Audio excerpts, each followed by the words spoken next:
Sepanjang sejarah, seni telah digunakan untuk bercerita, mengabadikan suatu sosok dan juga peristiwa bersejarah yang terjadi.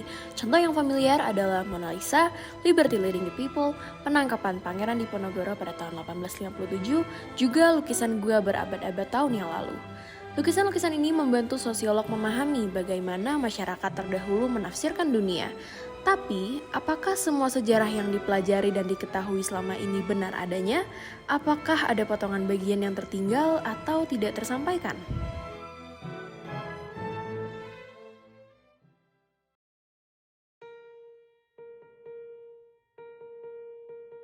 Buku harian, apakah entitas kecil sepertinya bisa dianggap sebagai sesuatu yang megah? Mengingat buku harian itu sejatinya berisi kegiatan harian milik individu yang ditulis untuk diceritakan di hari yang akan datang. Tapi, pernahkah kalian terpikir bahwa sebuah buku harian dapat menyimpan cerita melimpah dari peristiwa sejarah yang tidak pernah didengar? Bagaimana jadinya jika cerita tersebut berubah menjadi pemicu gagasan yang dikonversi ke dalam karya seni interaktif? Maharani Mancanegara adalah seseorang yang berani untuk menceritakannya kembali melalui karya seni.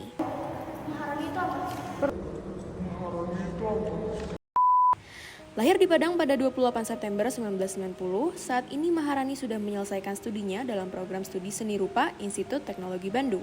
Dalam karyanya, Maharani meraup pandangan baru tentang seni, bahwa seni haruslah berasal dari diri sendiri. Latar belakang karya buatan Maharani dimulai saat ia mempertanyakan asal-usul keluarganya. Ia berangkat menuju dunia seni ketika ia menemukan buku harian milik mendiang kakek yang menjadi sumber awal atas karya seni yang dibuatnya. Halo, gue Maharani Mancanegara. Gue seorang seniman yang tinggal dan aktif berkarya di Bandung. Tahun 2008 kemarin sempat menempuh pendidikan di Institut Teknologi Bandung, jurusan seni grafis. Buku harian milik mendiang kakek Maharani merupakan hal terpenting dalam pembuatan karyanya. Maharani menemukan buku tersebut dalam suatu box yang ia terima dari pamannya, dan buku tersebut terus menjadi inspirasi Maharani untuk berkarya. Mulai dari satu karya tentang sejarah, ia melanjutkan berbagai karyanya dengan gagasan dari bagian keluarganya sendiri. Namun, bukan hanya menjadi latar belakang karya, pencarian latar belakang ini berubah menjadi penemuan yang merambak pada jati diri Maharani sendiri. Ada sejarah terpendam dalam sebuah cerita keseharian pengajar dan teman-temannya di Pulau Buru, terbagi menjadi beberapa babak pada buku tipis yang tersembunyi di balik baju, merupakan satu-satunya cara agar cerita itu bisa keluar dari pulau.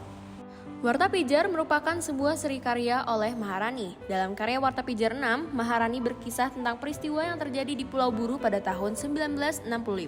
Ia melakukan perjalanan dan wawancara sebagai penunjang karyanya. Cerita yang ia dapatkan merupakan cerita dari segelintir manusia yang mampu menceritakan kembali pengalamannya di Pulau Buru. Dalam seri ini, Maharani mampu menuangkan gagasannya dan akan terus berlanjut dengan tema pemberitaan lainnya.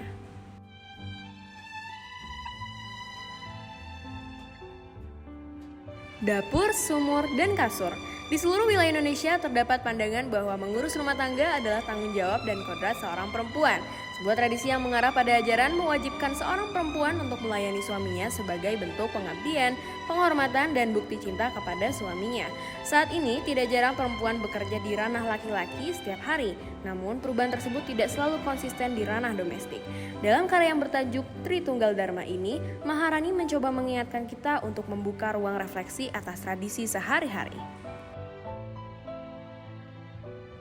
Terdapat salah satu karya Maharani yang diolah ke dalam bentuk plot cerita, bertajuk Hikayat Wana Tantram.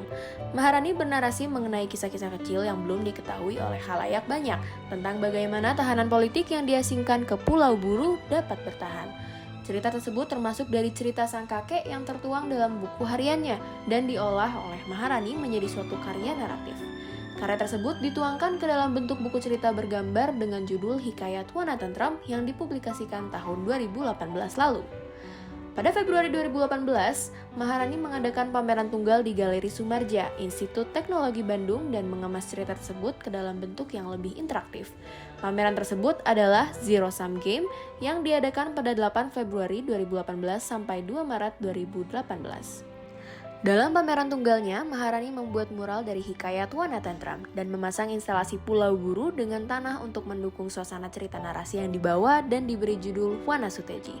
Juga sketsa peristiwa Hikayat Wana Tantram tersebut dan karya-karya lainnya yang dibuat dengan medium charcoal di atas kayu. Maharani kemudian mengemas plot cerita Hikayat Wana Tentram dalam media drawing menggunakan charcoal di atas kayu peti kemas yang telah dipotong dan dipamerkan dengan serial karya bertajuk Babat Hikayat Wana Tentram yang menceritakan kembali tentang peristiwa Hikayat Wana Tentram tersebut. Menariknya, Maharani juga mementaskan sebuah art performance yang dibantu oleh rekannya, Misha Ahmad Azizia, untuk mendukung dan membangun suasana pada cerita narasi Hikayat Wana Tentram yang dipentaskan dengan puppet shadow. Adapun rangkaian acara pada pameran Zero Sum Games setelah art performance adalah workshop yang membangun interaksi dengan anak-anak yang diundang dalam pameran tersebut. Banyak tantangan terselubung dalam dunia seni. Namun, tantangan itu dapat memandu kita untuk menentukan sebuah keselarasan antara diri sendiri dalam berkarya seni. Percobaan yang dilakukan secara berkepanjangan membuat kita menemukan kapasitas, jalan, dan peluang baru. Persiapan mental, konsistensi, menerima kritik dan penolakan akan berujung kepada pembaharuan dan pematangan rencana dari rencana yang sudah ada sebelumnya.